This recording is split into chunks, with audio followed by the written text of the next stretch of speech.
Yeah.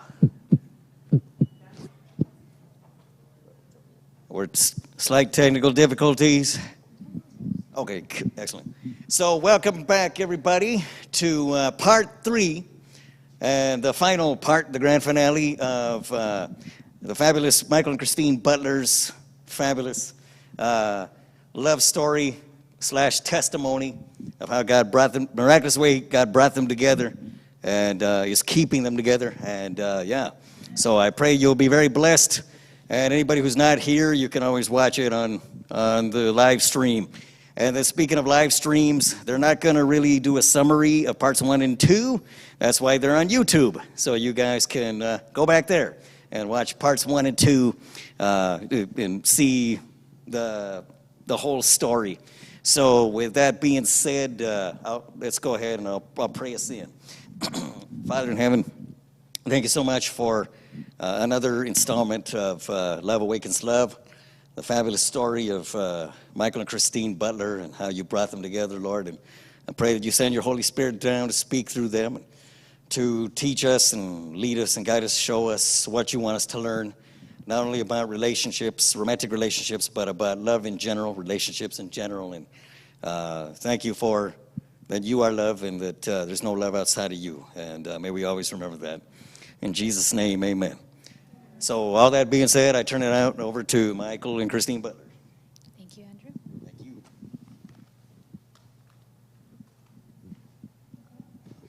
All right, now for the recap. Just kidding, Andrew. I'm just kidding. Okay, so I think we started at you're the expert on this remembering stuff. Okay, we ended on our first date. You guys remember we ended on our first date. It was a little awkward at the end, you know, because he had just asked me to be his girlfriend. And I had said, can I pray about it? So that was the end of our first date. So shortly after that, that was in May. Now remember, God told him about me in April. That was the end of May. That was a Wednesday night. And the 29th of May, I believe, was it? Maybe it wasn't the 29th, but it was the end of May where he had the speaking engagement. Remember, he actually had to choose between going to Guatemala to do an evangelistic series or to preach.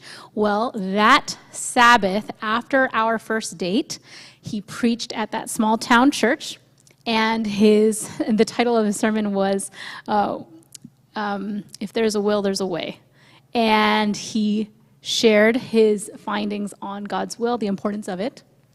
And it was during that time that people started to ask him about God's will and what he was doing in his personal life. And that's when Michael started to share with his friends, with people that asked about us. He started to share everything we had just told you. He started to share with others before we even started dating.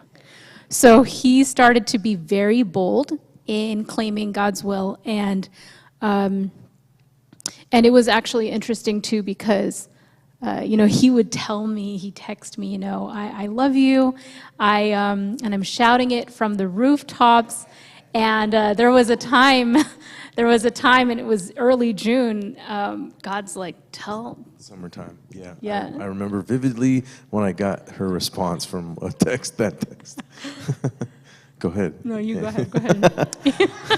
I was helping my one of my good friends. His name is Abner Sanchez. He was one of the student deans. We became really close. We're about the same age. He was an older college student. I was in my early to mid 30s at the time, and he was in his early to mid 30s at the time too. And I was helping him turn over the mattresses in all the dorms, in the new wing specifically. And I remember sitting on one of the mattresses before we turned it over and made sure that no mites or bed bugs or anything. We had to spray it, wipe it down, all that kind of stuff, right? And I was helping him do that, and I laid on one of the mattresses, and I text, and then I flipped it over, got to the next in the same room, flipped over the other mattress, and laid on it, waiting for her to text me back, and it was, I can't hear you. He had said, I love you, I'm shouting it from the rooftops, and I had responded with, I can't hear you. There's a part of me that was like, what? What? But there's a lesson in there. Why did you say that? You know, it's because I just remembered it. I just remembered that, actually. Yeah. No, I was going to bring that up, but I mean, No, go ahead. no, I mean, like, why did you make the text? Was there a reason? God had told me, Yeah. I want you to Okay. respond in this way. Yeah. Yes. Because I thought, oh, that's nice, but I don't have a response because I don't feel the same, And so I was just going to let it go or say thank you or something. But instead, God impressed upon me to say you can't hear him. Mm-hmm. And so I text that.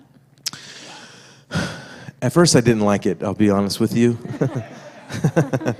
But after God, here's the thing. Anytime you don't like something that someone says, they're calling out the carnal man, right? And what God wants to do is reverse that and have you respond with the spiritual man. And so even though I was realizing I did not like that, he was trying to get that out of me anyway. And I don't mean verbally or audibly or in a mean or rude way or through text or whatever. I mean, he allowed me to see that that's how I could respond, but he was revealing some other things as I gave that to him, and what I learned from that in that moment, because I was kind of what's the word? What would be a good word? Well, a little, but I mean, I was just like a little. My feathers were a little ruffled, if I'll say that, right? And I was cleaning the mattresses a little bit more rougher, and thinking like, what is this? What is the problem here? Like, what am I doing wrong? Kind of thing. But then I realized what was happening. So I'm in this situation. Jesus is trying to make me like him, and I got a hand. Yeah, well, my question to you would be, what were you expecting that it rubbed you that way? No, I didn't expect it. When it just came out, I realized that that wasn't a good thing. After my feathers were a little ruffled, and it could have been pride or could have been any number of reasons, but.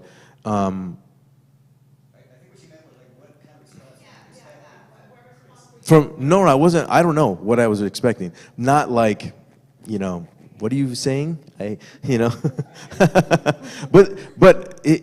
What my response was wrong, and what God was teaching me about that was, He was showing me this even before this. Michael, I'm trying to make you like me, and I realized that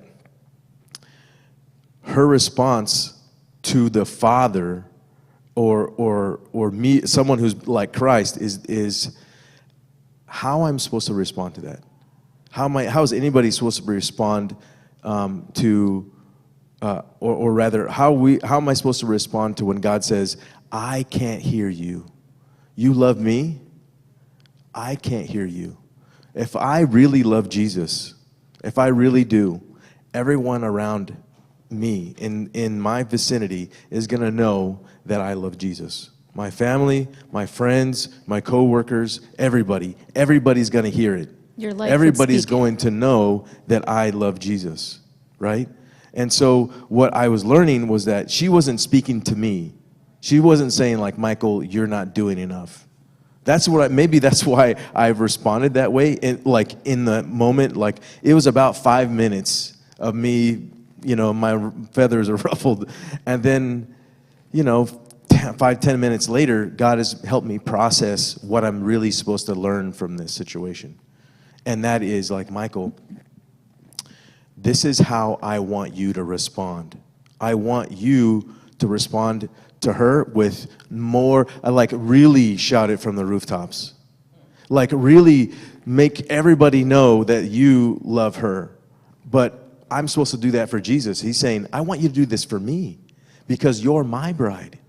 I want you to shout it from the rooftops. And so I was thinking like, man, what else should I do, God, for you?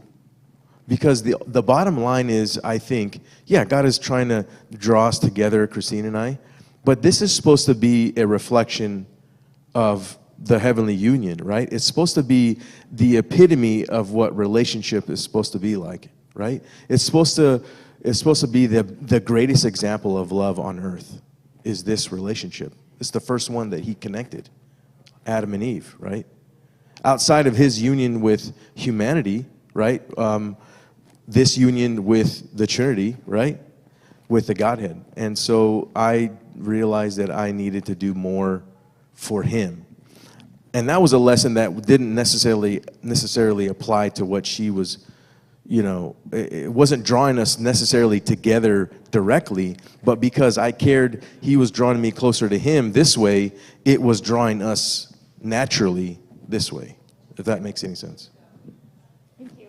I'm glad you know what. So would you say that you used your wife, as an object lesson to kind of? Yeah. She said, "I can't hear you," and I think a lot of times there's sometimes we think we love God. Yeah. It's like we love the idea of God. Sure. We love God. So it's like when she says, "I can't hear you," it's almost like challenging. Oh, absolutely, it was a challenge. And I think it was a challenge to my pride at first, and then it was a challenge to the spiritual man to say, yeah, you know what? I really do want to show God that I love him because I do, right? And so I didn't just do it for her after that. I was doing a lot of other things. It's not in my character, I want you to know. I didn't grow up with a father that did these kinds of things with my mom or with my stepmom. My dad didn't do that kind of stuff. So I didn't have any examples. I didn't watch any Disney movies that had men who did that kind of stuff. You know what I mean? That's not what I grew up doing, and I didn't even think that was a real thing. And but I did believe that this is what God wanted me to be because this is what he is to me. He shouts from the rooftop also that he loves me, right? He tells me, from the beginning of time until my death, he has used all resources in heaven. One of my favorite quotes in Ellen White is from Desire of Ages, page 57, and it says, having collected the riches of the universe and laid open the resources of infinite power, he lays them all into the hands of Christ and says, all of these are for man. Use these gifts to convince him that there is no greater love in heaven or on earth than mine, and that their greatest joy will be found in loving me. And I realize that he has expelled zero. He has left behind nothing in the resources of heaven, in the storehouse of heaven. He has expelled all resources so that he can convince me that he loves me and that he's doing everything in his power to reach me.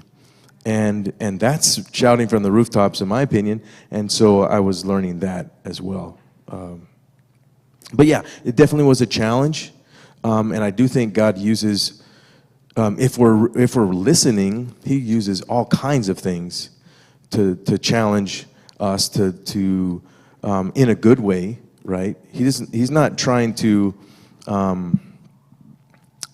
push us like, some parents do. They'll push children that don't want to be pushed to the point where they don't want to, come to church anymore or whatever it is, in different situations. But he lovingly does it, and he's been doing that our whole lives. And the proof of that is that I did not know God, and once I did, I realized that he has been doing so much for me, saved my life a dozen times. Just to reach me that one time, right? So yeah, definitely a challenge, and he uses our wives, our husbands, our children, co-workers, situations, all kinds of things to challenge us. Yeah. Yeah. So, what year was this? Or, well, two questions. What year was this, and how long was this that happened from the time you first became friends? I mean, like, how long? Not long. So we became friends in March, end of March, because remember I asked, how do I give a Bible study? And he helped me with that. And then in April was the promise, which is you can have her if you walk in the Spirit. And then May, the end of May was our first date. So it was, all of this was happening very quickly. This is 2013. And so I don't know where you are in the story. Oh, just the same thing Okay. when just a lesson about. Gotcha. Yeah. Okay, so if you don't mind, we can go on because he said the sermon, and the Lord gave him an idea for that afternoon to take me to a park and to read a couple chapters of the book that he had written me. I don't know if you remember, in part 2, he wrote the dream as chapter 1, and then in chapter 2, he wrote Decision. and the Will. That was the title, and that's where he told me that he loved me, if you remember from part 2. So he brought the book. He brought the book, and he was going to tell me something. I didn't know he was planning on telling me something, but he was going to tell me something. Now, at that time, I don't know if you remember this. In part 2, I mentioned that I went to the Philippines. And I prayed, Lord, what do I do? Because he has grown fond of me. You've told me to make a decision. I said, I'm okay with this, but I'm not ready. So what do you want me to do?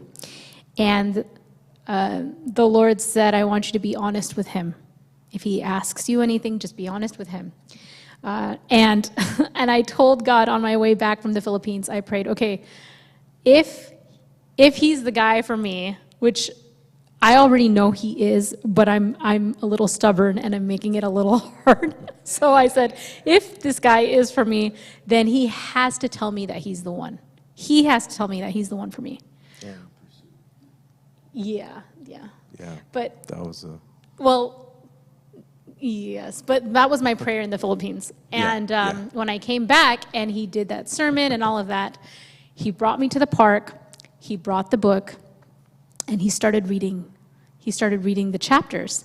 When he got to the end of chapter 2, I actually started to remember the thing I prayed, and I realized I had forgotten to say it when I got back home, you know? So here I am, and I'm supposed to be praying this, and I completely forgot. After he had finished chapter 2, he's in the middle of sharing how he feels with me, and all of a sudden I start to make this face, like, oh, I forgot to pray that he has to say he's the one.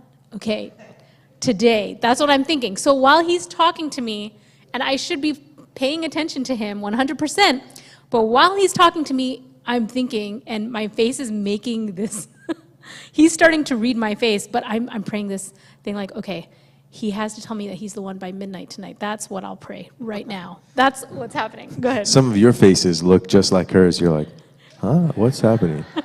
Like what is, And so I see the face, and I'm like, are you all right? What's happening? What's going on? And he immediately knew, she's praying something right now. God, you better give whatever she's praying, you have to give it to me. He's already praying that when he already knew what he was going to say. Like God already gave it to him. Does that make sense? Yeah. So he said, what's happening? Why are you making that face? Oh, nothing. And I'm thinking, oh, he told me to be honest. And I said, okay, I prayed something. And that's when he's like, okay, what did she pray? God, help me, And then he said, okay, what is it? And I said, oh, God, this is between me and you. Why do I have to tell him what I prayed? But you asked me to be honest. So I'm like, I prayed that you would say that you're the one. And I'm like, I'm so mad. And I'm shaking my head. I'm like, I can't believe this. And I'm saying it to him, and he starts laughing. He starts laughing, and he's like, praise the Lord. And he's like, that's what God wanted me to say. That's what God told me to tell you today. But I'm not going to take advantage of the fact that you just said that, so I won't say it. I won't say it right now. That's what he said. Well, what was funny to me, is the reason why I was laughing, because I thought it was a weird way of saying that we should be together. I was like, you really want me to say that I'm the one? Like, because I wrote it in one of the letters. The way that she said it, I already wrote it down. Like, so when I was praying, okay, God, what do you want me to do? Take her out to a park, and I was looking up stuff, and I just saw this red clay thing, and I'm like, immediately, okay, that's the place, right? Red clay, this is where God, I'm an artist, Mark. I'm an artist too. And in terms of ceramics, like that's where God molds and shapes, he's the potter, we're the clay. So I thought, hey, this is a great place. I'll take her out here, and this is where he's going to shape our marriage, shape our relationship. And so I thought, okay, perfect, all this, and then it's like, okay, this is what I want you to tell her. I'm like, oh, that's kind of weird, I guess. I don't know, do you really want me to say that? And I said, okay, all right, I'll say it. Because here's the thing, I have learned by that point, just do it. Just do what he says. Trust me, it's going to work out. It's going to sound weird. It's going to feel weird. It's going to seem like it's not going to go over well, but you don't know how people are going to respond. Just do what he says. Like, if I had you remember the story when we're in the library? And she came out of the library and I heard her pray. If I had just said, okay, here's what I heard you say, and tell her about the promise. If I had told her about it then, who knows what would have happened, because God told her in there, I know he's the one, I know he's the one, I know he's the one, right? He's the one. Yeah, He's which the is one. interesting, because So, that's what I'm praying. you just don't know what God is how he's going to connect the dots. He doesn't have to tell you how other people are going to respond. Same, remember when Jonah went to Nineveh? He didn't want to share, and he was hoping that they wouldn't turn around. But we don't have to have the answers. We just have to say what he says. We don't have to have the results of the test. We just have to take the test with his power and through his strength. And that's the daily life, right? And so I was like, okay, I'll say it. And we got there, and then she makes this face, and I'm like, what is going on? I'm not thinking, please tell me what God tell you, per se. I'm just like, what are you? What is that face? What is happening? I'm telling you, like, opening my heart to you. And she's like, making this, like, crazy face. I'm like, what am I saying that is so disgusting? Because that's the face that it looks like that. And I'm like, okay, what's going on? But I did remember that God told her that she had to be honest. But that wasn't what was crossing my mind. I was just like, what am I saying? What did I say? And but when she said that, I laughed, because I'm like, oh man, I immediately thought about the library situation. I thought, here he is. He's making it so easy for me. Like I have the answers to the test, right? So do we. All of us do. It's called the Bible. We have the answers to the test. We already know what's going to happen. We just have to be faithful in our study of Scripture, right? And in the daily living. And I was so happy, because I was like, I already know like what's going to happen. And I was like, no, I'm not going to take advantage of it. So we hung out for a little bit, left the park, and we hung out, we had dinner, and he didn't say it, because he didn't want to take advantage of the fact that he actually can now say it and be, okay. But he we were in the car, and I think you It was like 11:50. yeah, something like that. Like And it- he which put is his really hand- late for put his us. hand on my arm, and he's like, Kristine, I'm the one. And I said, oh, it's past midnight. So it's too late, she was trying And to say. he freaked out a little bit. No, I didn't. I pretended like, oh, because I knew what time it was. I was driving, and it said it was like, unless her clock is like 5 minutes fast. Like, Yeah. but yeah. It was an interesting time because we both knew, okay, we both know that we're supposed to be together. Now, we're still not together, but we both know that we're supposed to be together. And slowly, I started to come around. It was in July that my father, he knew about Michael because I had told him about Michael. Yeah, it was in the And- Philippines that you That I and your told them, mom, yeah. yeah. Well, Guys talked, in July, yeah. my dad said, Lord, I want this guy to call me. I just want him to call me. I want to talk to him. And Michael asked me for my dad's number, and I didn't know why he was asking for my dad's number, but he called my dad the week that my dad asked God, can he call this week? And you want to share that? Because that's between you Yeah, and my dad. There was a number of things. So I talked with my dad about different things, about what was happening, and my dad was praying about it. And but there was a number of conversations that I had with men that I was that were like mentors to me, and friends that were like brothers in Christ, right? Iron sharpeneth iron. I did a lot of Bible study with these guys, and there was something in those conversations. They didn't say it, but there was something in there that made me think, like, you know what? I want to do this the right way. I don't want to move forward with Kristine. Even though God gave me the permission, I have to honor her, not only her heavenly father, but her earthly father too. And so I said, look, I need to talk to him. And so I asked her for the number. And the first time I talked to him, and I asked him if I could be friends. It's like, hey, can I be friends with your daughter? Yeah. And here's why. Here's what I wanted him to. I wanted him to understand what I was thinking and where I was coming from, because I think you got to be friends first of all, and then the other thing is that I wanted him to know that I honor him as her father, to even step foot in the sphere of friendship, because as a father myself, even then, I had a daughter that was like 7 years old. No, 5 years old. No, 12, almost 12. She was 10 or 11. Oh my gosh, that was. She's 23 now, and I'm like, anyway, yeah. But so as a father, I cared about who my daughter was friends with. We all do, right? We care about our siblings. If you're not a parent, you care about who your siblings who your siblings' friends are, right? And I wanted her dad to know that I respected him to even step foot in her sphere of friendship. Like, can I just be friends first?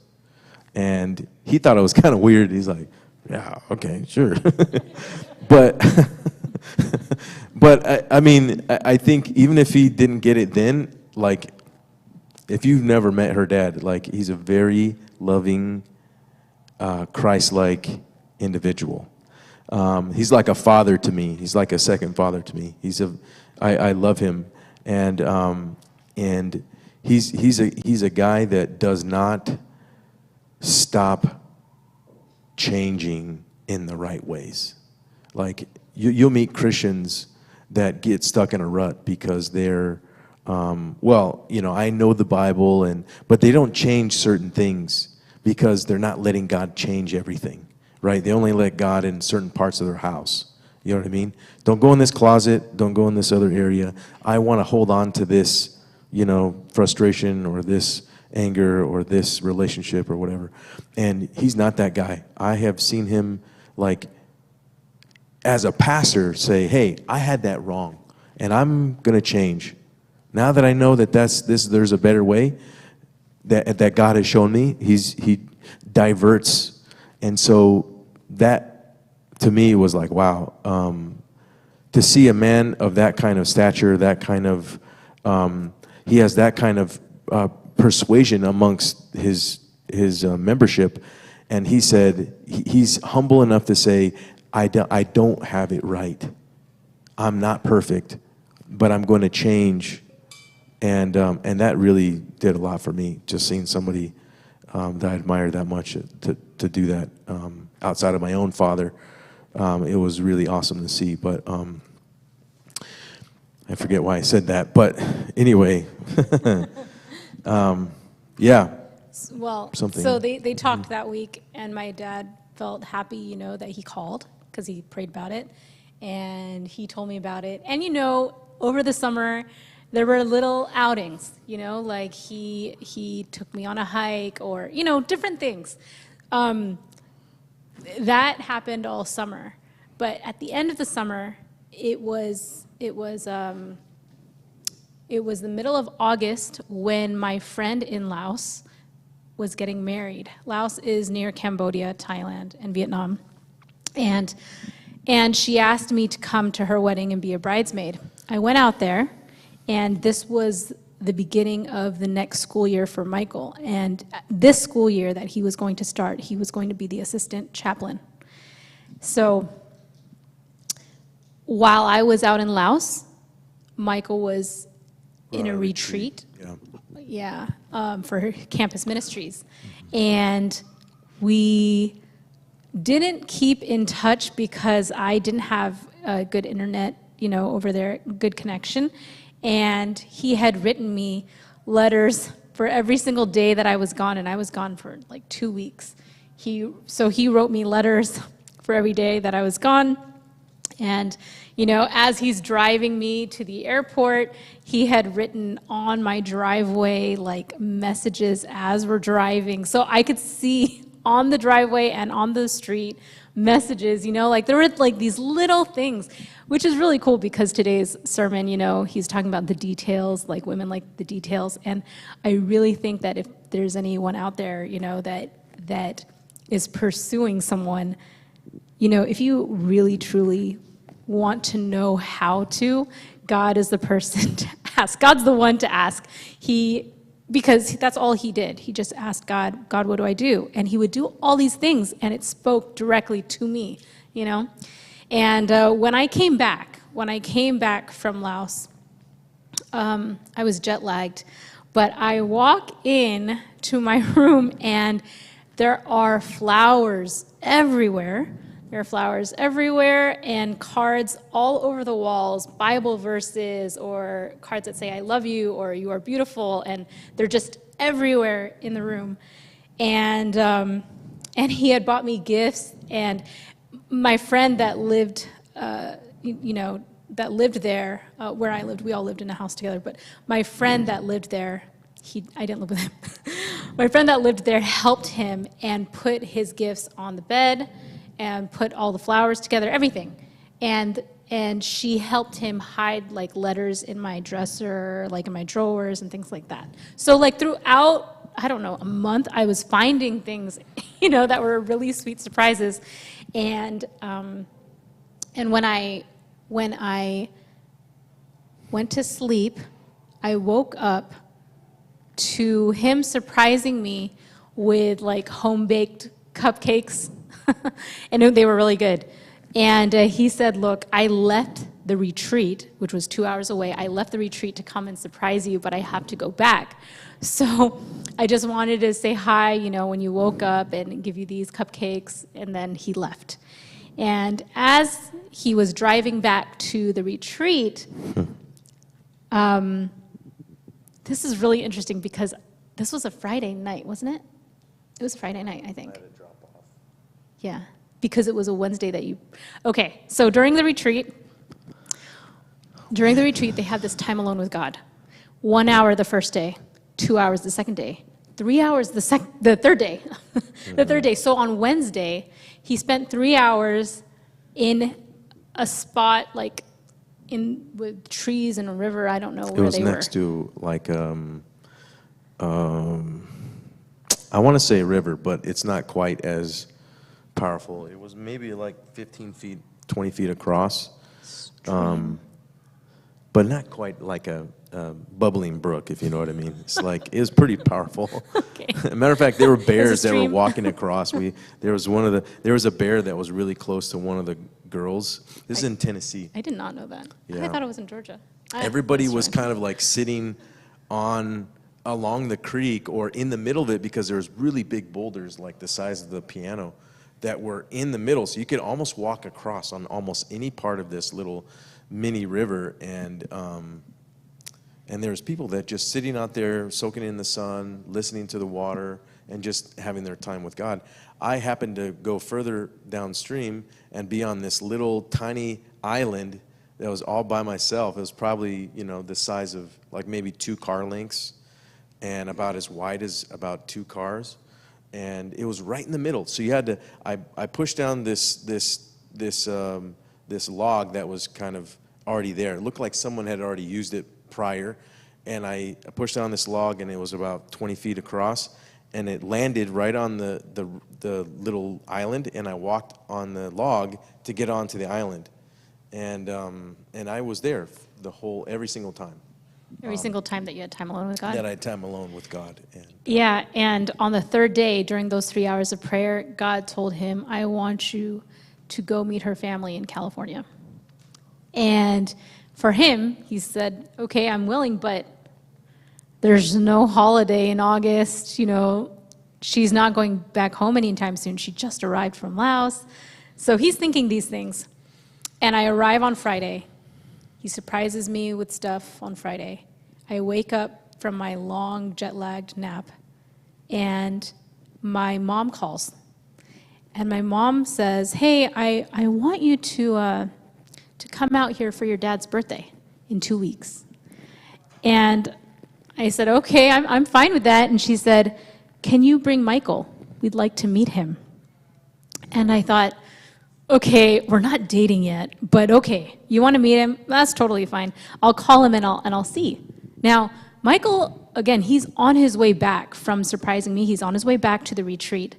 And while he's on his way back, he's talking to his boss, his good friend and boss. So I actually, in that same day, I'd left, and then my boss was like, hey, I need to go see my family. Can you drop me off? Mm-hmm. And that's where I was on my way actually towards where Kristine was, because I had left, I had gotten back and then left in the company's school van, and I was on my way with my boss. Mm-hmm. Because the first time I was by myself. I did tell him that I was leaving, but I already got back to camp, which is about 2.5 hours away. It's in the Smoky Mountains, if you've ever been to Tennessee, and really beautiful, a lot of greenery. I don't know why that matters, but just, visual. So it's a nice drive. And so I'm driving now back with my boss, Brennan, and that's when I tell him about, hey, you know what, I feel convicted to go see Kristine's family. Yeah, you said, God told me to see her family, and he immediately said, oh, you have to do it then. Yeah. And he's like, but I don't know when that would be, because there are no holidays coming up, things like that. And the moment that he says that, I call him. She calls me. And I say, hey, what are you doing? Hold on a second. Okay. This is kind of funny, because we're talking, and I've got my phone in my hand like this, and he's driving, and he's like super supportive. Yeah, you definitely need to go. And I was like, yeah, I know. I just need to figure out a way. I just don't know. And he's like, yeah, look, whatever it takes, you can go. You just, you got to work it out. And then boom, she called. I hear the phone going off, and I go like this, and I'm like, oh, and I answer it, and then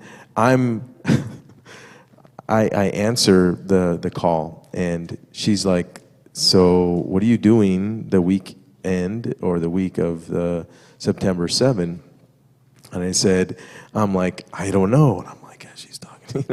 I'm doing that with my boss, and And so we get it all figured out right there. He's like, yeah, praise the Lord, while I'm on the phone, and so it's just a matter of like getting my information, because her parents were like, we'll fly him out, we want him to come, and so I didn't even have to pay for the ticket. And so they flew us out there. Oh, wait. Go ahead. I missed something. Well, I mean, it's really not that big of a deal, but it's I don't know. I missed it. I guess. Never mind. No. What's up? I don't know what you mentioned, but No. Say something. well, I was just going to say that as soon as I asked him, are you free these dates? You Yeah. had said, yes, why? And I said, because my parents. Yeah. And then, I was very vague about it. yeah, I just and you we said, figured it let out. me talk to my boss, let me talk to Brennan. And he was right there, so I was just. So then you hung up with me, and as soon as he hung up, I called my parents back, and I said to my mom, and my dad was right there, he Yeah. said yes, but he has to talk to his boss, and he's talking to his boss right now, and my dad is laughing in the background. He's laughing in the background, and I realize he's laughing because he had always told me when I was younger that if a man is serious about you, the next thing he wants to do is meet your family, meet your parents. Like that is what he wants to do. If he's serious about you, that's what he's going to do. And so my dad is laughing because he's realizing Michael just said yes like that, and he's already talking to his boss. How funny. Okay, I guess we're going to meet this guy. And so yes, we're flying. We fly over there in 2 weeks' time. We're there for my dad's birthday. And my mom had prayed something. And this is really funny. All of you, if you are mothers, please continue to pray for your children. My mom is this amazing individual. She loves to pray. And she has these amazing prayers. But she prayed something, and she did not tell us what she prayed until after we were married.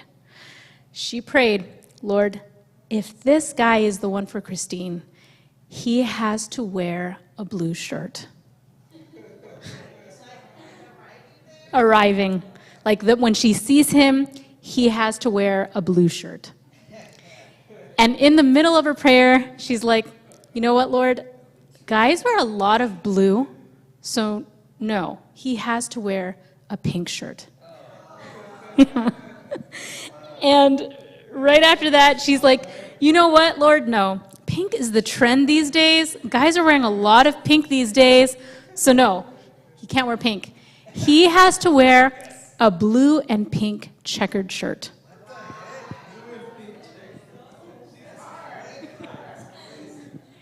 And she ended her prayer with that, like that he had to be wearing that. And he gets off the plane, my brother picks us up, we get to the house, and Michael walks in a blue and pink checkered shirt. Yeah. Like bad fashion choice, but it answered the Lord's Prayer. Right? I agree. I don't wear blue and pink anymore, but that particular time, I did. No, I had nothing to do with, I had no idea about this prayer. No. I know it's weird that I even had that shirt in the first place, but everybody's like, where did you get that shirt? But I did have a shirt that was blue and pink. Matter of fact, I had two of them.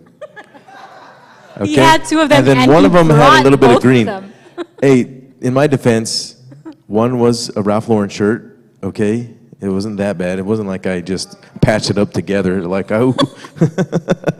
Anyway, so I had two of them. I don't know why, but I had two of them, and I brought them both to California, and I wore. They weren't the exact same shirt, by the way.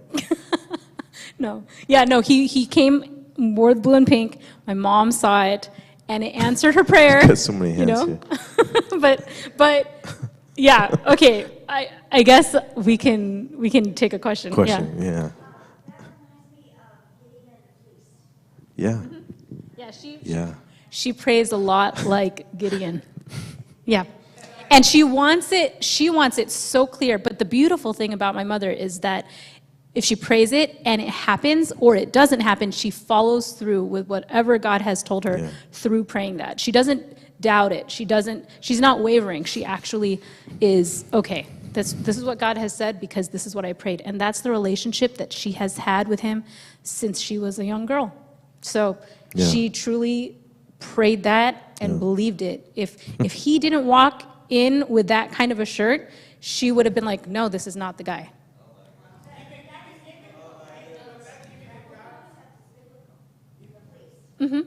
Yeah.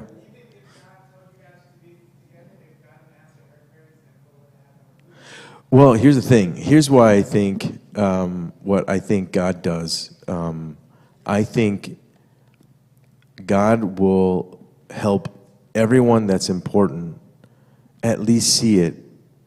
So she could have said, like, hey, you're not supposed to be with him because she didn't like me. She could have done that, and we would have never known that she had made that prayer, right? But between her and God, I think he will answer that. If it's supposed to be, he will work on the people that matter. And the people that matter is her parents, my parents, and her. And I know, but Yeah, and but that's a praying mom. right. You know, and this is the parents outside are of going us, to, right? Yeah. Like I'm praying Yeah. because my mom, she's told me all her stories about prayer. So Yeah. I keep praying and all of this Yeah. stuff. But now she, like aside from us, you have people on the outside praying for us. Yeah. Is this God's will? Is this what you want? Right. Because we care about her. We care about him. Yeah. Like even his friends, remember in part 2, his friend said, do not be with that girl because you'll have a hard time getting into heaven being with that person. I mean, there are people on the outside that care about us. So now here's the thing. She did not tell us until after we were married. So she didn't even tell my dad what she prayed. She didn't say anything to anyone. And she told us after we were married because she thought, I don't want to mess with this. Yeah. Yeah.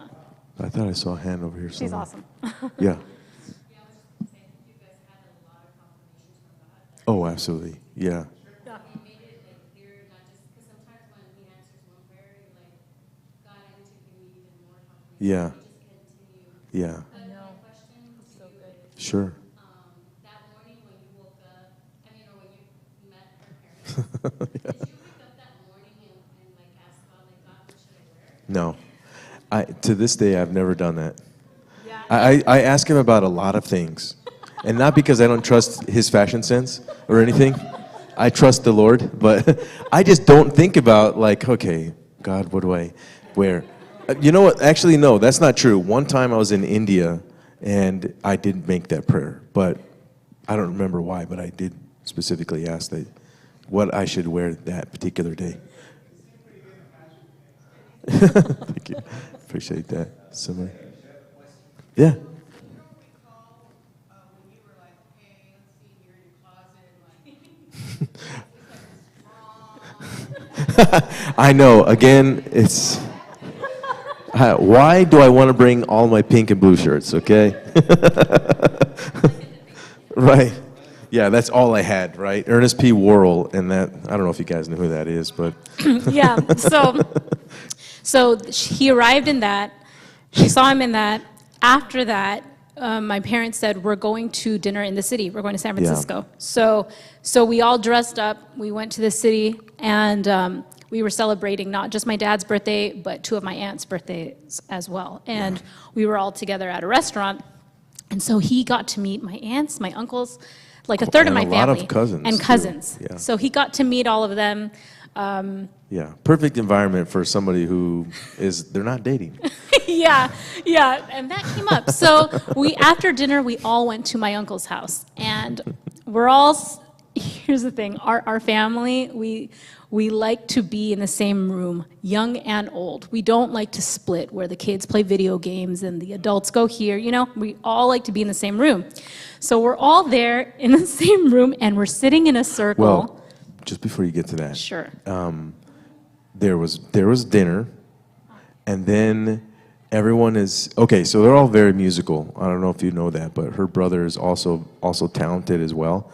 He's an amazing pianist, and the rest of her dad's an amazing singer. Her dad can play the piano by ear. Her mom can play instruments. You know what I mean? They all can sing. All of her dad's family, they're all musicians, right? In some way.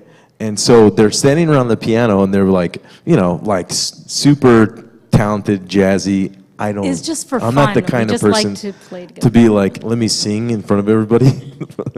But they're all like, why don't you sing a song? And They'll then make why don't song you sing this requests. song? And then, so they're singing, and I'm around, and I like being in that environment, but then they're like, Michael. what would you like to sing? Michael, how I'm about you like, sing? So they put the pressure on me to sing in front of everybody, and I did. He did. He did. I did. He sang "Have Yourself a Merry Little Yeah. Christmas." Yeah. Yeah, they're all singing like Christmassy good. songs. They start Christmas in June because they love Christmas. Yeah, which is fine. Yeah. She's putting up the tree now. But So yes, he sang, and my family loved that. And then we all got to talking because we all love to talk together, and that's when we were all in a circle, and that's when. Michael and I were seated next to each other, but my aunts and my uncles, they started somewhere maybe across from us where they would ask questions like, so how are you doing? How's school? How and about it was relationships? superficial. I knew that they wanted to get to us. Yeah. They were like really quick. Yeah. Oh, okay, yeah, sure. Okay, you okay? They're and going then just kept down going really the line, fast. going down the until line, it got to us. and then it gets to Michael, and he's in the hot seat, and the grilling begins. I mean, the grilling begins. Yeah, they were very. I mean, this was after dinner. We had dinner in the city, so this was like later. So they start, and I mean, I could give sample questions like of what they said, but you can go ahead. I just wanted to say this. I did not take offense to the questioning. To me, that showed like they actually care about their family member, right? That they were like, who are you? What are you doing here? Why are you guys dating? And if you're not, what is going on, Kristine? There were just so many things. Like they, and it, to me, it showed like they do care. But also, so their questions revealed what they were also concerned about in their own life. I think that, if people ask certain questions, it's because they want those answers for themselves, not just to ask the question for you. And that doesn't mean all your questions are revealing anything to me. I'm not a psychologist or anything. I'm just saying, like, it helped me see, like, what they were thinking about life by the questions that they were asking. Yeah. I'm sorry? Yeah. They're all English speaking. Yeah. So what was interesting was that all my aunts, they were more like, oh, how did you guys meet? They were like that. My uncles, they were quiet, and my parents were quiet, and my cousins were the ones that were asking They the were questions. all, like, older than her. Yeah, my older cousins. And Like 10 years, 5 to 10 years older than her. yeah. Something like that, I think. No, I had no idea. No. I mean, I did realize something was happening because everybody was getting like a 2 or 3 minute, like, how are you doing? Okay, what about you? School? Okay, yeah. Anyway, not interesting. And it was like kept going around until it got to to me. him, and it was like on there for 20 minutes, 30 minutes, an hour, 2 hours. It was- And I mean, the questions were like, for example, one question was, Michael, you have a daughter. Why are you here when you should be with her? Yeah, and it was a very Yeah. transparent, kind of question. Well, in her defense, and so I never went after anybody or like was offended by anything that they said, because the thing is, the person who was asking that, Kristine and I went to visit her because she was in Nashville. She's an amazing singer. She has her own CD. It's on Spotify if you'd like to buy it. No, just kidding.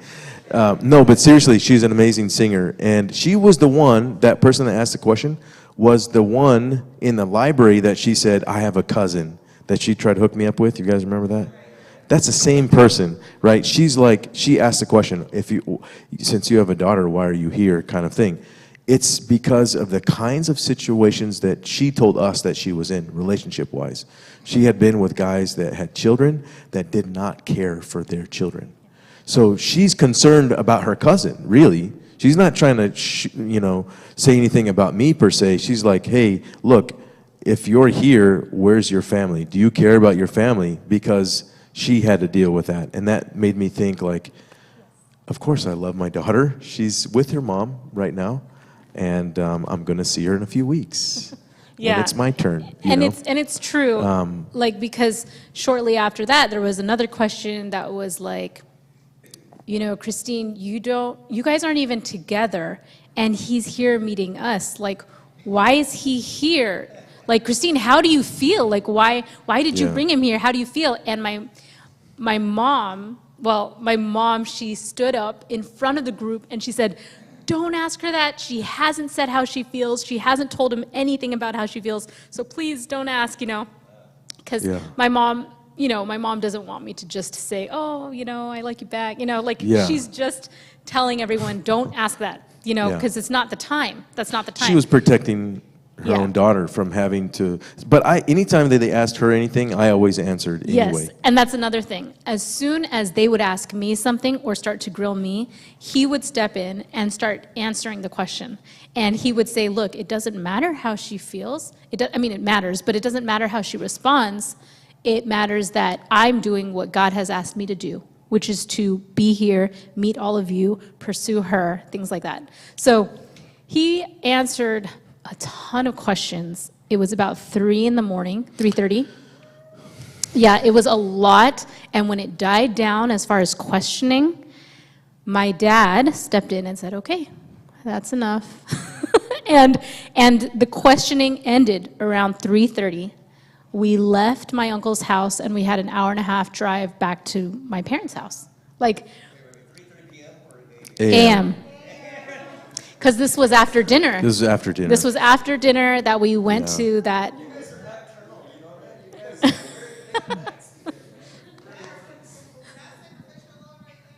That's what? Sacrificial.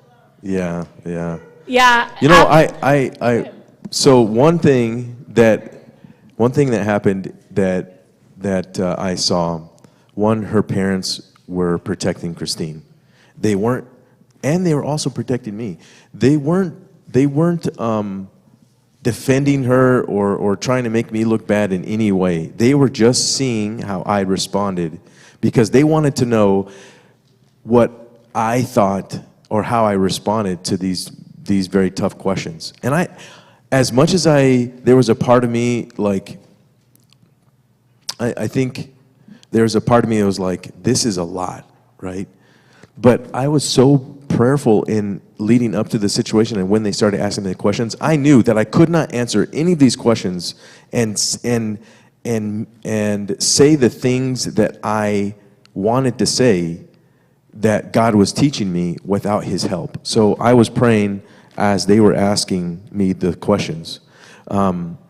And the other thing too, her brother was defending me My as brother well. and He his was like, best "That's friend. wrong." He was like, saying Yeah, my something. brother and his best friend were there. Yeah. And anytime they asked him something or they said, you should get over Kristine if she has rejected you. I mean, I would be over it in Yeah. 3 days or something, if this girl said no.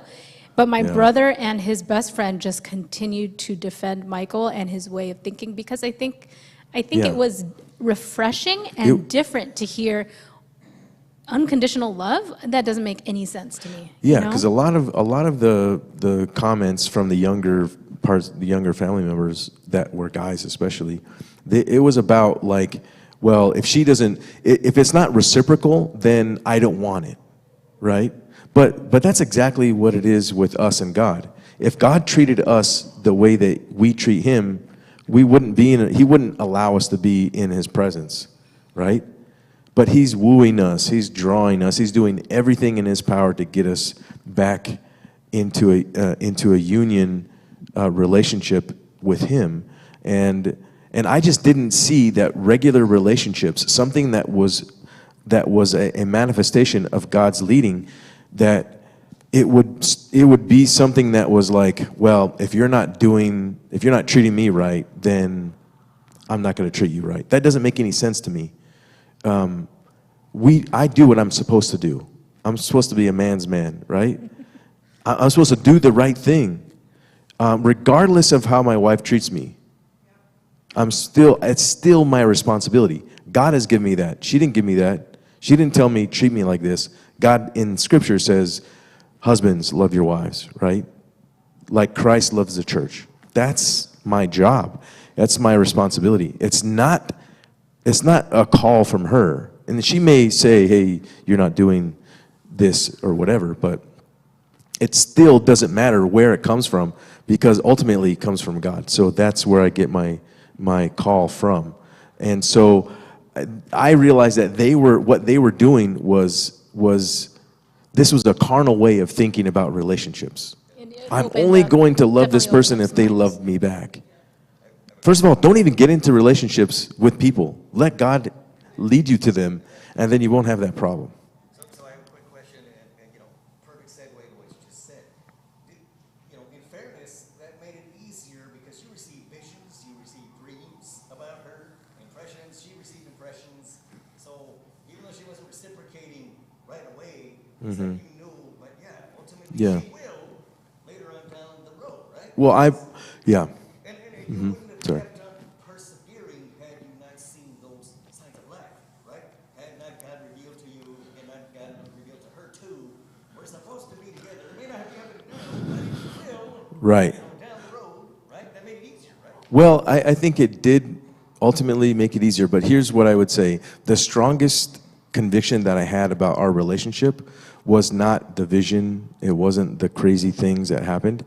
It was when there was one time that I felt like, did I have this wrong? And I went into Scripture, and I was in the Old Testament reading about Caleb, and this was after Moses had died, and there was Caleb, and Joshua was now the leader of the Israelites, and they were going into the Canaan, and then the spies came back, and they were like, there's giants in the land, and they didn't believe, they didn't have faith.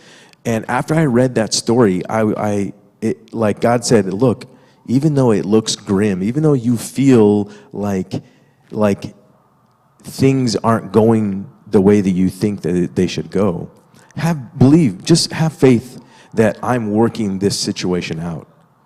And so it was Scripture that really solidified me. All these other things were like periphery. They were an amazing thing to see, but they weren't the foundation of my belief. It was the fact that he was telling me through Scripture, like, just trust me, right?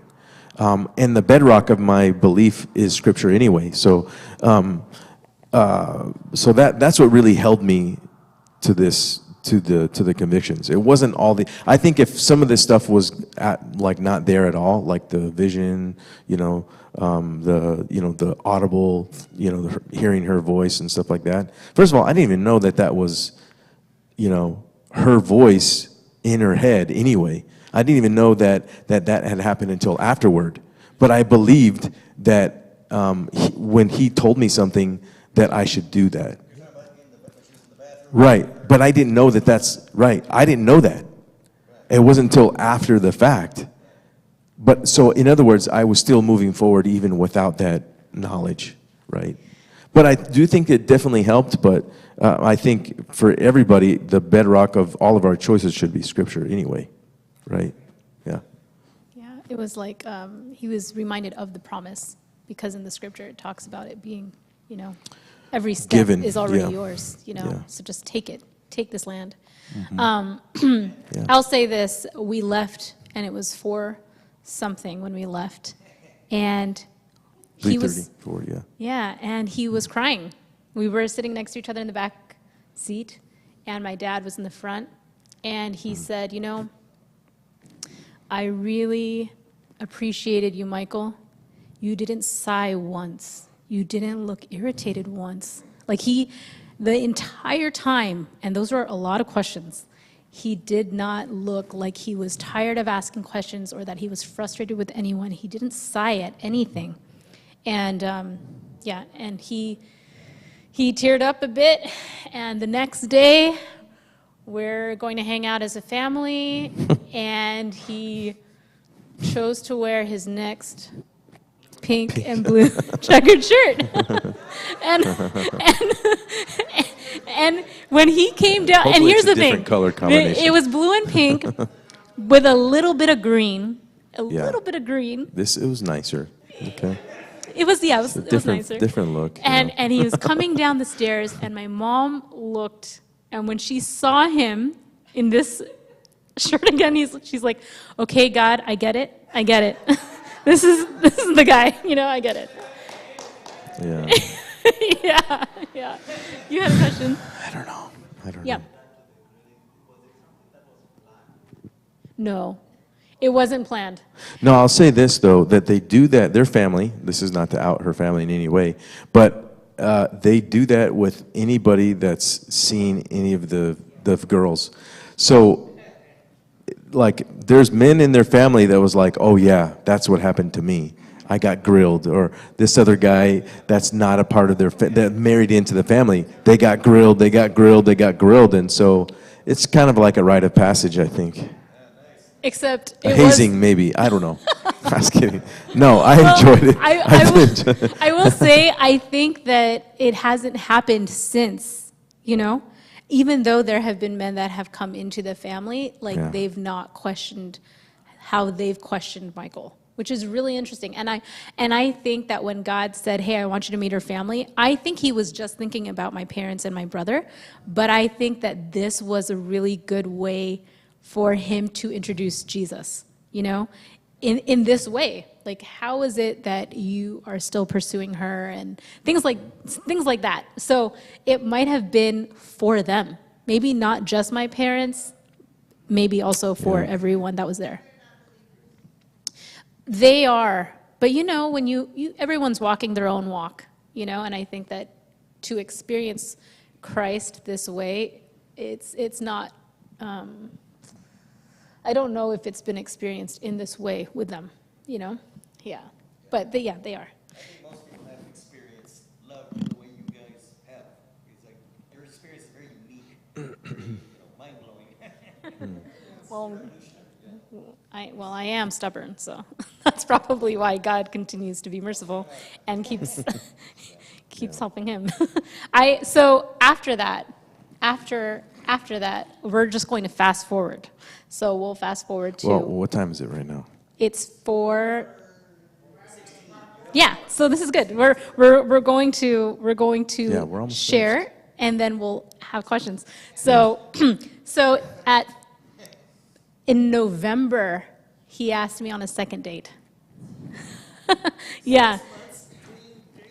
So that's the thing. This was, I guess, more formal date, because we did have those outings, over the summer and everything. But he asked me on a second date, and it was really nice. Because it was cold, though, it was indoors instead of outside in his backyard, but it was in his living room, and he shifted everything and hung lights, and he did, he cooked again, and it was awesome. It was amazing. And I had my friend, one of my roommates. Yeah. He plays the ukulele, so I put in the hallway. I put a curtain, and I put him on the other side of the curtain. I said, "Just play the ukulele." I thought it was a recording. He was that good, but he was behind the curtain, and he's amazing. Yeah. Well, shortly after that, this is when Michael had the courage to ask me to be his girlfriend again. Yeah. And so he planned something amazing. Do you want to share it? No, you can. Okay. Well, I'll just say that she likes. I remember her talking about how, in all of our conversations about life and just things. That's what I would say. Just as a side note, if you want to make your relationship meaningful, remember the things that they say. Like the little things. So she said, it was just about movies. Oh, I love, Harrison Ford is one of my favorite actors, and I love the Indiana Jones. And she's like, she talked about it, about, the adventure, the excitement. She would love to do that. She's an adventurous person. She had been, she had been to, like 30-something countries before I even met her, right? And she's in her mid-20s, right? And so, so yeah, she, so I picked up on that, and I'll just say that I picked up on something, and but I also prayed. So I prayed, God, how do you want me to make this, fun? Yeah. And so some things started to pop in my mind. He helped me remember some of the things that she said, and then, I think he lets our own imagination take a little bit of the control, and then on these kinds of things, and so yeah, I had fun with it, and then he'd remind me of something else, and then I implement that, and so it was fun. Go ahead. Yeah, he told me to check my mailbox.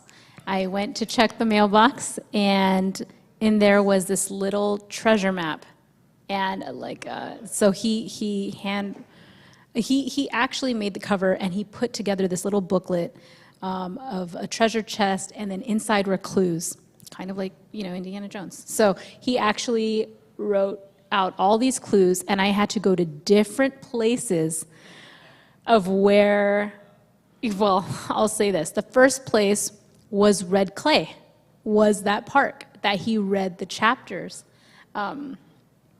So I drove all the way to Red Clay Park. Now, I had to work that day, so I had to do this fast. I drove to Red Clay Park, and I picked up the clue, and I got the next clue, and it brought me to my job at the spa. And then I got another clue, and it brought me to an art gallery where, and I didn't mention this, so we did have our second date, but during our second date, he put a canvas out there before I enter into the, where the dinner is. And the canvas had paint brushes and paints next to it, and he asked me to sign it. And so I signed my name on it. He dated it. He signed his name on it. He said that he loved me, on there. And we have the canvas still. And he put that in an art gallery. And the art gallery, they went along with his plan where I had to go into the art gallery and look for a clue. And the clue was our canvas. So I found the canvas, and then I went to the next place and the next place, and then it ended where, and he drew on that little booklet the first date, the picture of the first date where all the lights were and the table and the candles. And so I got there to his backyard where we had our first date, and he actually said, the ground is too cold, so I couldn't put this in the ground. It was. I tried so long. So he's like, he put it under a blanket, and he's like, this is the gift, and he took the blanket off, and it was a safe. It was a safe. And the safe wasn't necessarily the gift. It was inside the safe. what was inside was another letter. And the letter was read but aloud. I did buy an actual safe so that I can put it into the ground, and when she hit metal, I would help her with digging it out of the ground, but that didn't work. He read the letter. we were on his swing in the front yard. Yeah. And he was reading his letter to me, and it was him asking me to be his girlfriend once again. So he's asking, he's reading it, and while he's reading it, his friends show up, like they drive up. Hey, what are you guys doing? Let's go out to eat, And he's in the middle of asking me to be his girlfriend, and we just got up and went to eat. I didn't answer, which Well, I asked her, hey, do you want me to finish? And I think it was like, well, they're not going to leave us alone until until we eat. we just appease them for a little bit, and then we'll get back to it. And then so we. I know, right? So So we went out to eat, and then I went to work. And then that evening, we got on a bus, and we went to Washington State from Tennessee, and that's when I answered him. That's when I gave To him... meet my family. To meet his family. Yeah. And that's when I wrote on a little, a little piece of paper, yes. Yeah. And so now we were officially together before we meet his family. Yeah. Yeah. And we'll So fast we were forward both that college too. students, and I couldn't afford to buy the plane tickets, so we took a bus, which terrible. was quite adventurous, actually. Yeah, it was fun. Yeah, I almost missed the bus when we were in Minnesota, and to 2013. This is 2013 Yeah. now, December. So now we're going to fast forward. We're going to fast forward Yeah. to July 2014, the next year. Now it's Yeah. July 2014. We had been dating for 6 months, and he says, I want you to pack for warm clothes, pack your passport, and have these dates reserved. Yep. Do you want to say it? You say. You say. Okay, so I packed my passport, warm clothes for warm weather, and his friends drive us from Tennessee to New York. LaGuardia. Yeah. And his friends are going there anyway, so we all road Yeah. trip over there. We get to, oh no, I'm sorry, I missed something. Mm-hmm. You went to go meet my parents, my dad passed away. Oh, When was that? When was that? That was in the summer, because I went with, June? it was June. Okay. It was June. So in June, actually, Wow. I'm sorry, rewind that. In June, Michael has decided to go ask my dad for permission. Okay, Yeah. No, No. to marry. to marry now. Yeah. So We were just courting. I don't need to date. We were already dating. But I did call your dad about dating. We missed that too. oh, I didn't know that. No, I called him. I called him about friendship, and I called him about dating, and then I went to go visit him.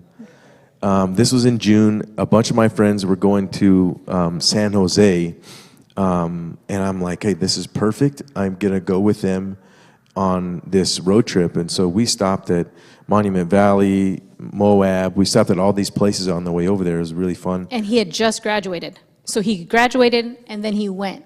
Yeah. And then Yeah. he met my brother, and my brother drove him to my parents' house, and then he spoke with my parents. Yeah, and I was wearing a pink and blue shirt. No, I was kidding. I wasn't. I wasn't. I threw those away after that. No. He did, which I'm sad about, because we didn't know that there was meaning to it. Yeah, we didn't. I didn't know. I would have kept it. I would have made pillows out of it. I have but looked he for those donated shirts, them. but She should have told me. yeah. But yeah, Oh, well. okay, so now we'll get back to So I got July. all the way over there, Oh. and I talked to her parents. I went to San Jose because that's where we're ending up. I took the train up to San Francisco. Her brother picked me up, took her to her parents' house. I had the conversation, and I thought it was kind of funny because her mom was like, I don't know. Her mom was very straightforward about everything, which I greatly appreciated. And she was like, "Are you sure? Because she's a lot of work, stuff like that." She kept saying like, she's stubborn and she's this, and like they're being so real about what they think. Okay. And I just kept saying, like, one of look, them is she I'll doesn't take cook. care of her. She doesn't cook, and he's like, "That's okay, I cook." Yeah. That's one. Yeah. Stuff. I just kept saying, like, look, this is how it's supposed to be, and if you'll let me go down this path with your daughter, I want to ask her to be my wife. And they were like, okay, yeah, we'll give you permission. And so the next day I left. We were on our way back to Tennessee, driving, and then I started planning for this bigger trip. Yeah, so we get to New York, and we get to the airline, and it's Swiss Airlines, and we get on the plane, and I still don't know where we're going. And then we get to Zurich in Switzerland, and now I am aware of where we're going because the connecting flight, and we get to Italy, and yeah, and so then he proposes there in Italy. Yeah. It's beautiful. Maybe that. I don't know. He chose it. Well, one, this is more practical for me. Like, I had never been outside of the continental U.S. Like, Mexico I've been to lots of times. Canada I've been because I used to live in Washington. And I wanted to go somewhere else. But I guess the thought that crossed my mind was, when Jesus gets married with his children, us, in heaven. We meet him in the clouds, and then we travel to heaven, right? So I thought, what's a symbol of that, where I could just go somewhere where it's really beautiful, and this will be like our wedding feast. Like, this is we're engaged, but we're going to be married. We're going to have this experience, and I wanted to be different, special. And the first place that I thought was Italy. I was like, I've never been there. That would be really cool. Yeah, And, it was beautiful, and it was funny. I'll say a little bit. When he proposed, he was nervous, if I can say that. I was not nervous any other time, and I was. It very was really nervous sweet. that It was time. really sweet because he actually wanted to ask me a question, and I thought, okay, what is this question? And I knew that he was going to ask me to marry him during this trip. I just didn't know when. I didn't know what day. I didn't, So he's starting to ask. He asked me, We went down to this what place. kind of a cologne do you wear? And I thought, what? I don't even know why I said that. I don't know. Like, these are like little things. Like, he's starting to ask me random things, and I thought, okay, something is going on. And then he popped to the question. Yeah. Then he popped to the question. But yeah, after that, it was in a beautiful place, and it was overlooking the water. And the next day, we were in Venice, and because we got engaged out there, we just asked all the tourists and all of the locals to take our engagement photos. We handed them, a camera and asked if they could take photos of us. And so all of our engagement photos were taken by them in Venice. And when we came back, he got asked to be the youth and young adult pastor in Sacramento. So shortly after that, we packed up everything in Tennessee. I left my spa job, and he packed up his things. Like, we traveled to Northern California, and we were now planning a wedding. And we're coming to the end here, guys. so we got to Sacramento, and I wanted to get married during Christmas time. I love Christmas time. And I told you. Sorry. oh, you did? Okay. No, remember you got the family. Sorry. Oh, well, I wanted to get married during Christmas, but we came across a little issue.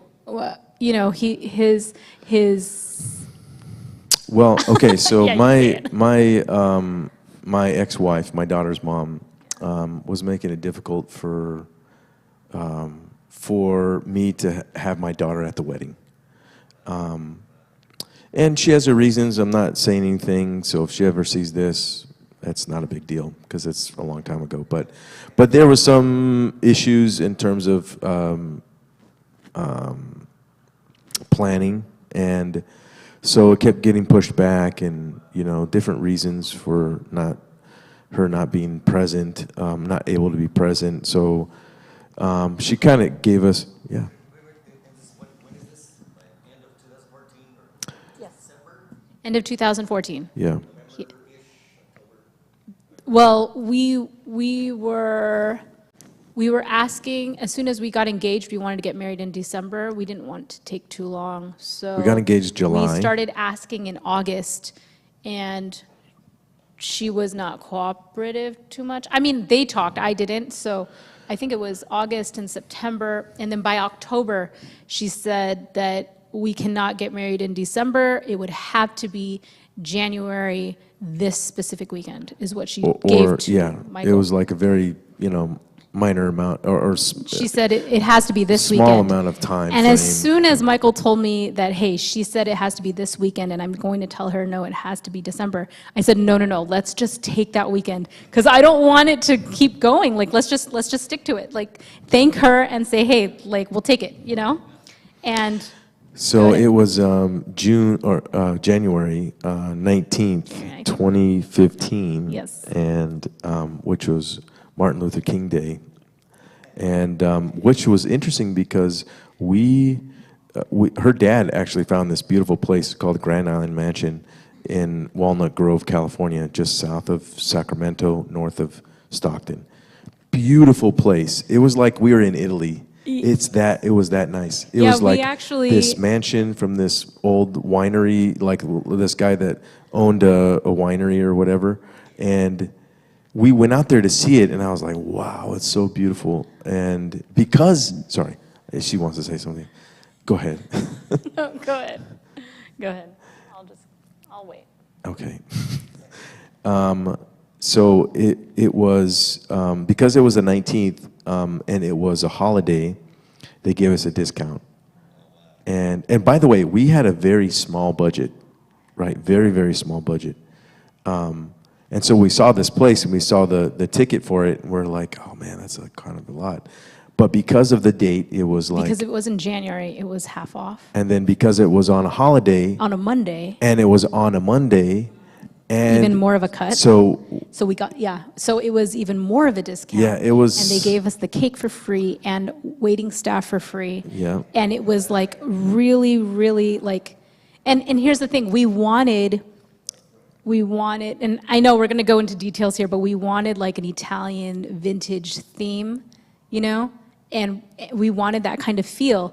We wanted something that represented where we got engaged, and we wanted also the country kind of feel because we met in Tennessee, and this place happened to have all of that. It was in the middle of the countryside, and yet it still it had artwork and sculptures and things like that, and it was beautiful. And like he said, we were on a budget, so I'll share something that I did. When we got the date in October, I immediately started sending out invitations.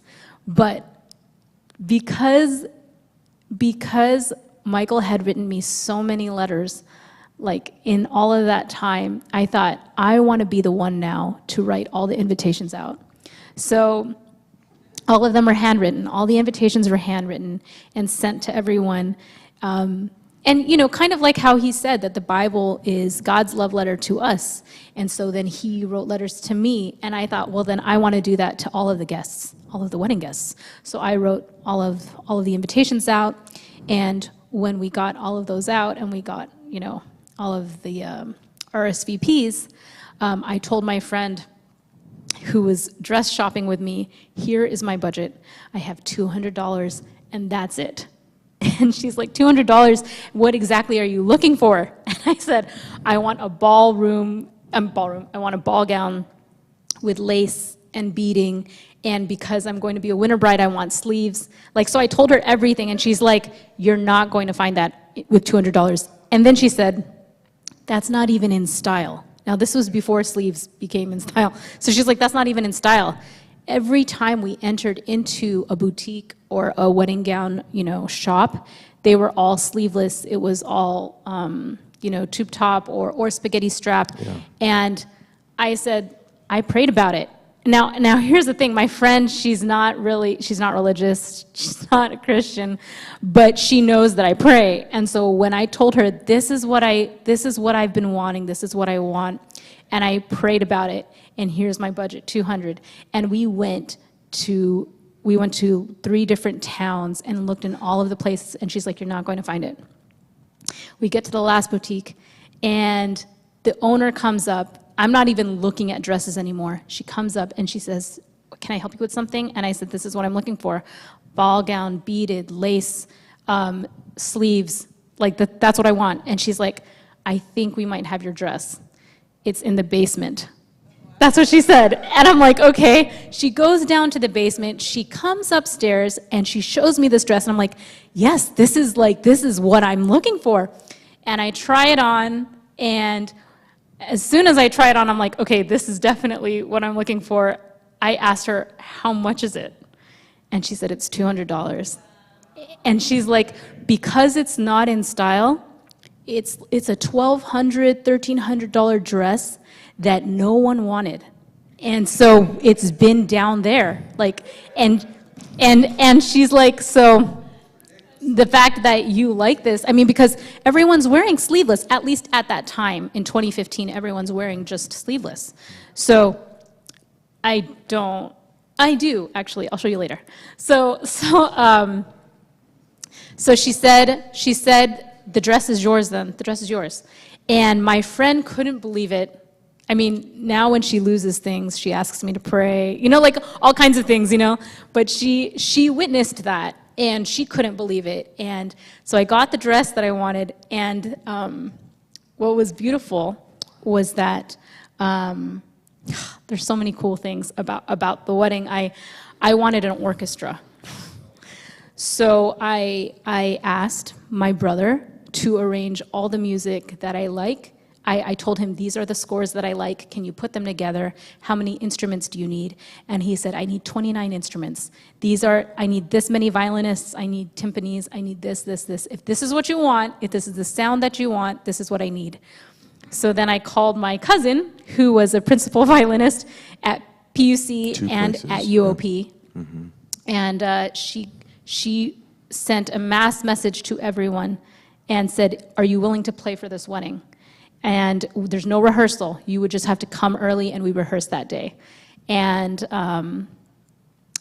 they all signed up. We had every single instrument that we needed, and he arranged all the music, and it was really awesome. And the cool thing is, when Michael told me that we're getting married on MLK Day, he said that's Michael Loves Kristine Day.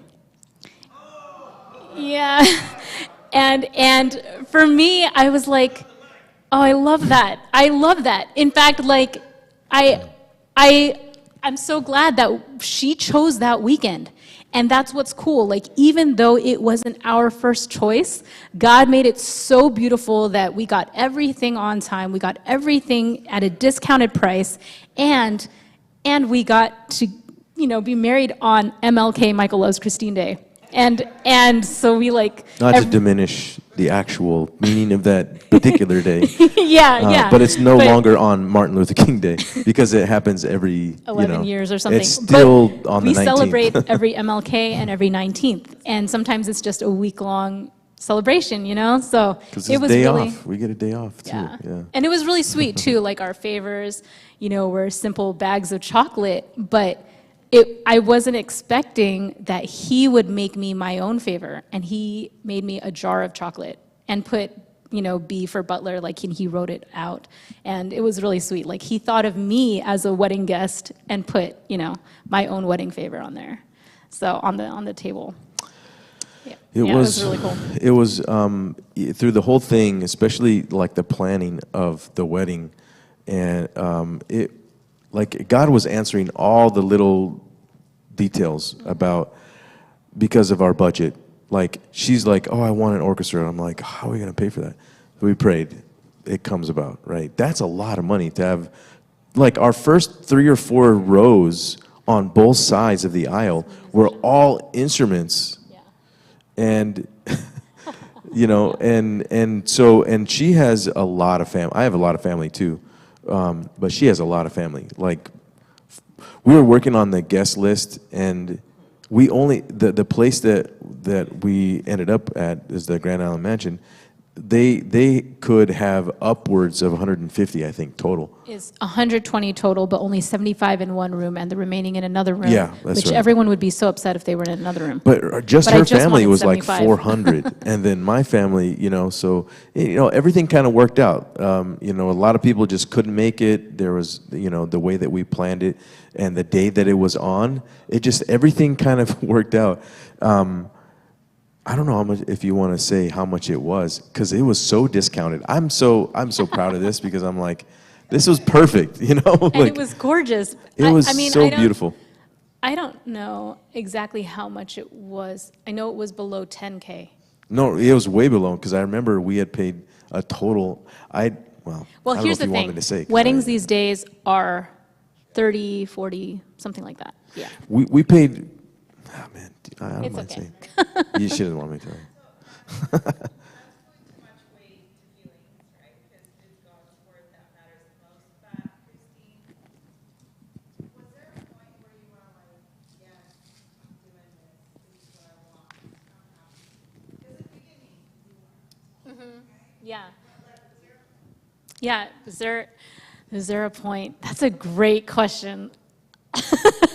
I think he asked me actually in the summer, how are you feeling? Like, are you starting to like me? And I did mention like, yeah, I'm starting to like you a little bit, Like, so it was growing and it was gradual, very gradual. Yeah, I think before the wedding, I think as I was planning the wedding and knowing that I was marrying the right man, like, I just felt that like I'm happy, Yeah, yeah. I know. Well, think about this. He pursued for 8 months. We dated for 7. We were engaged for 6. So 13 months total we were together. So I don't know how fast or slow that is, but like I said, I didn't want to just go into a relationship. I just, if we knew, then we knew, and let's get married. That's it, But the problem was my feelings weren't there, and it was a little hard. And I think that God, He cares about how we feel. And there was the guy who married us was his boss, the one that said, "Hey, you need to go meet her family." Yeah, and he was the head chaplain there at Southern, and then he married us, and he and his wife, they encouraged Michael, and they said that there was this verse in Song of Solomon, I don't remember which one, but you don't force a flower to bloom, and so just wait. That's what they were telling Michael, just wait. And so it was gradual, but it happened. Yeah. So my quick question was, how big was the percentage of discount? I mean, what was the discount percentage? Because you said I don't know. It was close to 80% off or more, because I remember like it was like the place itself with everything was very small. Okay. It was, yeah, so it was like Italian vintage theme. So he wore a blue suit, like a light blue suit, and the dress looked vintage. So it was a little bit Maybe on one the of these vintage days side. we'll show you And some the thing pictures, is, but- we didn't have an entourage. His daughter was his best man. That's how I can get her to come. Yeah, and my brother was my best man. So my brother, he stood next to me, because I don't have any other siblings but my brother. And I have really good girlfriends, and they made it there. I mean, one flew from Japan, one flew from Laos. Like, they made it there, and I had my high school friends there too, but my brother, I just wanted my brother next to me. I'm close to my brother. And so from there, he conducted the orchestra from my side. And then his daughter was on his side.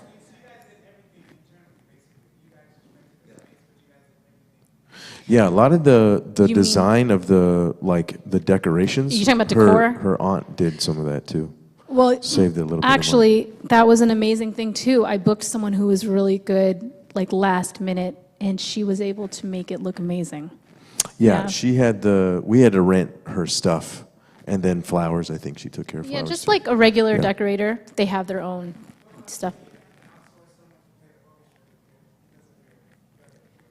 Oh, no, my brother arranged the music. My cousin was the principal violinist, so she led everyone, but he conducted, but we didn't know any of the instrumentalists, no. Yeah. Like, there were 29 of them, we didn't know any of them, except my cousin in the front seat and him conducting. They were all college students that played in the same, So in one of those PUC orchestras. and yeah. University of Pacific, Yeah. they were all mixed, and they rehearsed that day, which is amazing because my room where I got ready for the wedding was like the wall behind the orchestra, so they were my getting ready music. It was beautiful, it was so beautiful, yeah. Just real quick, I mean, obviously, I've never heard of that happening before. I don't know if you're the first couple ever, you know, you had your daughter being your best man, you had your brother being your maid of honor, pretty much.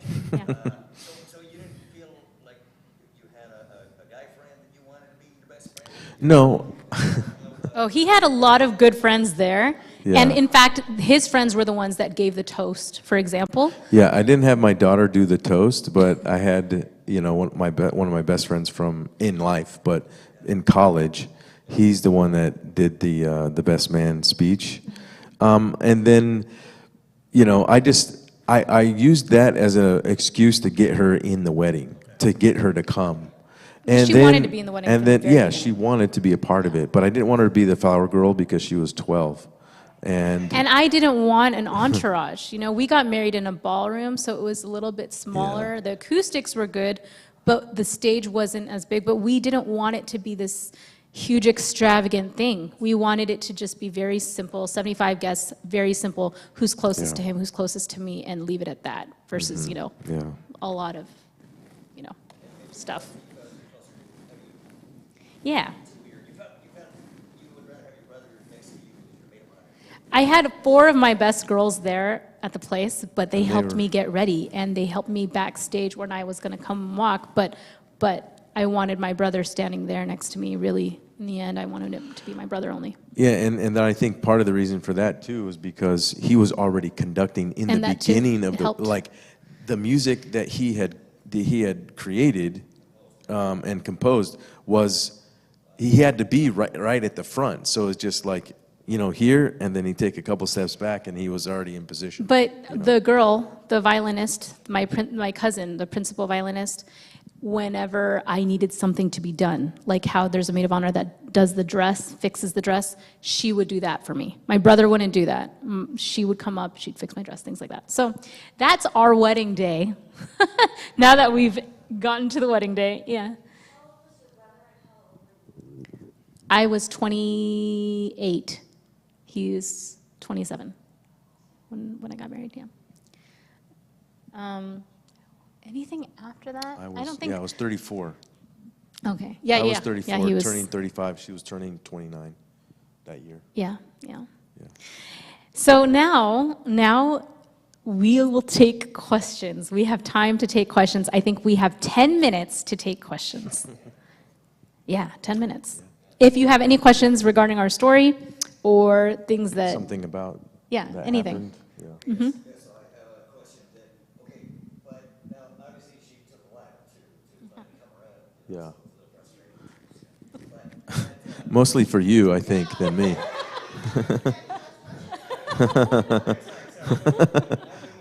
You're projecting onto me. Yeah. Just kidding. Okay. So, but obviously tested your patience, right? Yeah, I would say, yeah, absolutely. You know, there were times that I'm sure, but My question is, okay, you know, obviously the signs that God gave you and the fact that you knew she was very connected to God too, and she was willing to listen to whatever Yeah. you told her. Had that not been in place, do you think you would have kept on persisting and, you know, persevering? In other words, there has to be some signs of life from the woman, right? And some indications from God. yeah. But well, I gave you an example of a story where, you know, Caleb and Joshua, they went into the land flowing with milk and honey, right? It's supposed to represent heaven, right? Get what I've already given to you, you know, go and possess it. That I feel like that again, that answers the question, in my opinion, that there were times where I didn't see or didn't feel like there were signs of life, as you stated, but it wasn't what she was doing that changed my feeling or changed my call. The call was the call. God said, if you can have her if you walk in the Spirit. It had nothing to do with what she was doing. It had everything to do with what He wanted me to be. He wanted me to be a man that was after His own, after Him, right? You mentioned a verse of, after my own heart. That's the verse, right? And this is David, right? So He wanted me to be just like Him. That's the call. And I realized that as if I focused on her, then I would be disappointed or frustrated. If I focused on God, that kind of alleviated, right? Now, that didn't mean that God didn't care about how I felt. It just meant, I think He was teaching me lessons. He's like, look, this is how I feel when my bride, my supposed bride, doesn't respond to my loving kindness or to me shouting from the rooftops that I love you and I want you and I want you to be with me. I want you to make better choices or whatever it is, that He says to each and every one of us, right? It wasn't about what she was doing. It was about what He was wanting me to be. So quick follow-up question. Does that mean that even if you would have kept on going down that road, I did. and ultimately said no? Well, if she said no, that would have been my answer too, because He cares about her choices, right? And if she said, "Hey, I don't want this," then I would have known that I did everything I could possibly have done to woo her, for her to decide to be with me because I'm trying to be like Jesus, right? It's Regardless of knowing whether she would say Yeah, I would have. Right. I did do that until she said yes, or until she would have said no. That's what happened, because she didn't tell me at all, I like you. I mean, there was times where I'm just like, I'm confused about where she stands. But again, it didn't matter. And she was around, so I guess that was kind of a comfort to me that she's still thinking about it, She's not saying, I don't want to hang out with you. I don't want to spend time with you at all, but right behind you.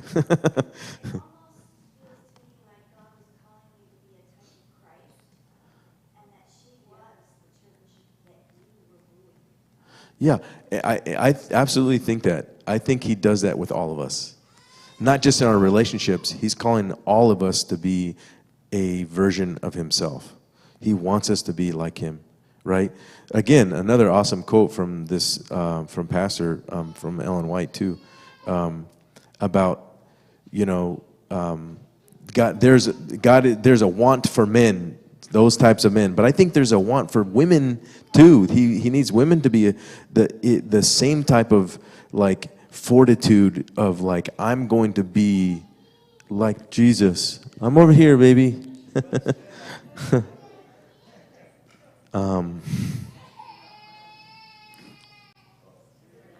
Yeah. Hey, come here. Come here, my sweet baby.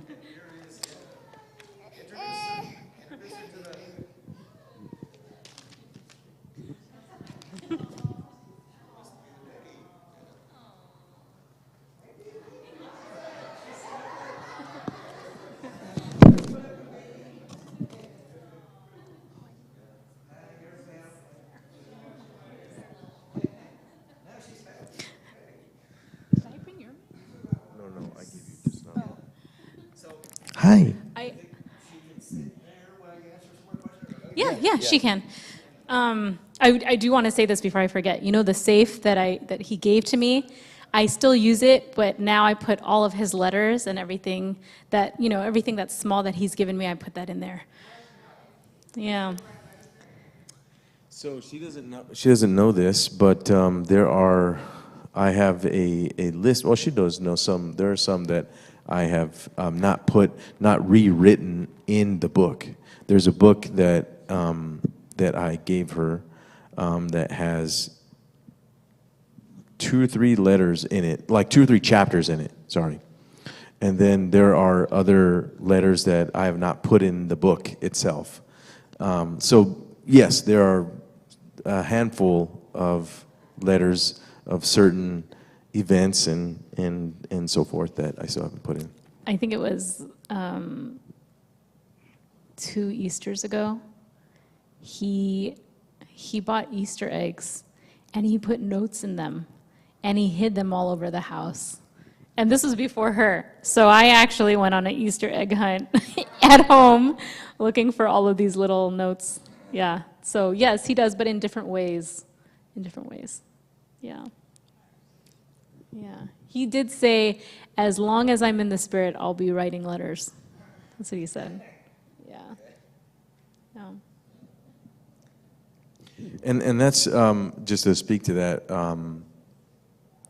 I'm not perfect. I want you to know that. I don't always make the right choice. And, you know, the reality is that as long as we do walk in the Spirit, all of us, doesn't matter if we're a husband or wife, as long as we walk in the Spirit, you know, we go on God's errands. We make choices that reflect the Holy Spirit, you know, abiding in us, the character of Christ abiding in us.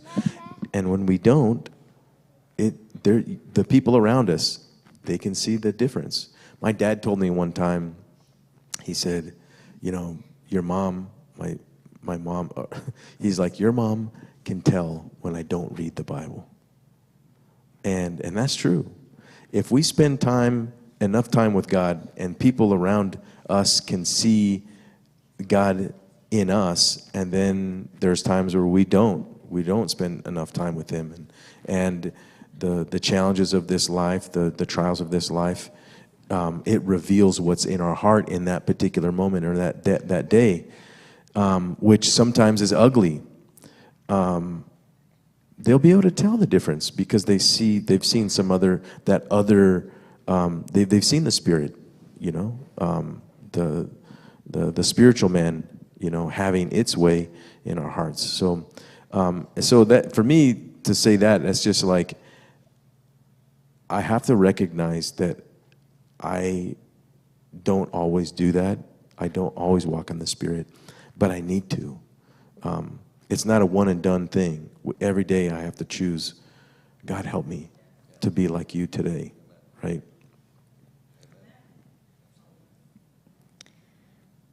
Any other questions before we close? Or comments? Yeah, question? I'm sorry? What was the question? Oh, that was... I was He... I was like, what? Because I didn't know, because we hadn't been able to have a child for, what was it, 8 years, 7 years. So I wanted to know for certain. I didn't feel like it was going to happen. There was a part of me that was just like, is this another time where I'm going to be disappointed, kind of thing. Not because of her at all. You know, we're both, I'm old. I feel like I'm getting old. She's not old. But I feel like because we're both getting to that point where we're older, where it's just more challenging to have children. And that's just the reality, you know? He didn't believe it the first time. I was like, let me see. I want to see the evidence here, right? Yay, for you. Arabelle, baby. Well, okay. Oh, Andrea, you have a question?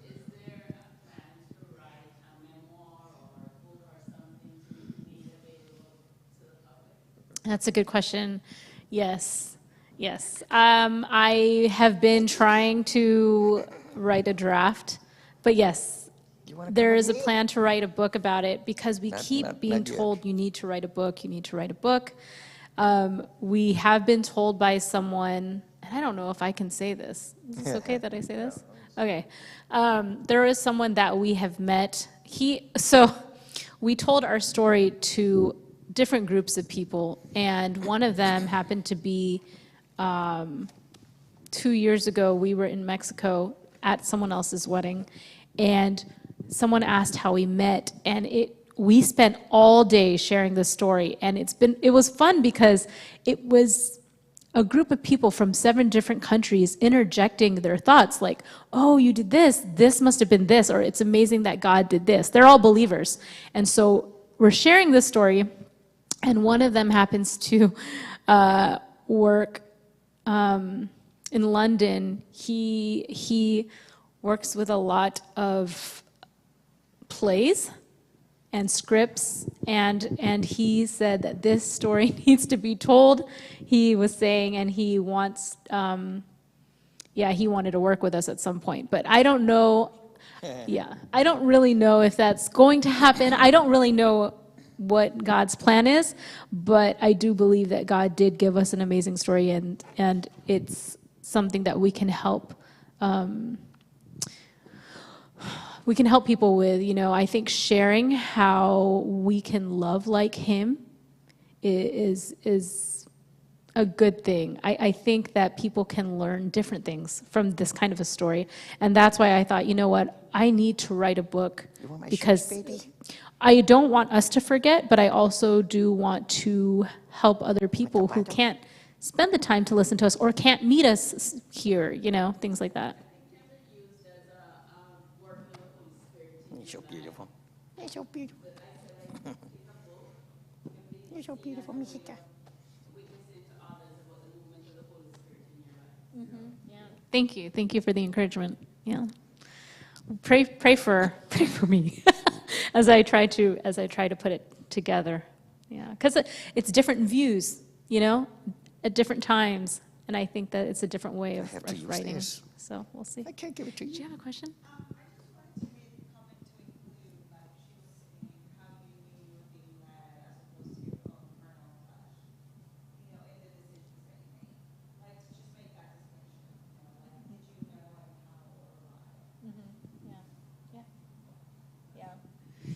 Thank you.